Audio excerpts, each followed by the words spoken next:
Hari ni jom kita buat butter cake. Mula sekali 250 gram butter saya potong kecil. Butter ni mestilah sejuk keluar daripada ais. Lepas tu beat 10 minit sampai putih dan fluffy. Lepas tu masukkan satu cawan gula caster. Sambung pukul 5 minit je guna speed 4. Masukkan 5 biji telur grade A.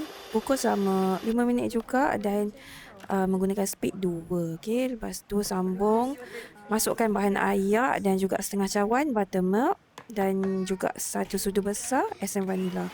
Pukul selama 3 minit menggunakan speed 1 ataupun low speed sampailah sebati. Lepas tu inilah tekstur yang kita nak. Tuang ke dalam loyang saiz 9 inci, hentak-hentak dan lorekkan sikit, buangkan bubble. Ratakan dan bakar pada suhu 130 selama 80 minit. Keluarkan kek dari loyang, lepas tu wrap untuk kekalkan moisture dan juga untuk kita nak ratakan dekat bahagian atas. Potong menggunakan pisau yang tajam. So, selamat mencuba.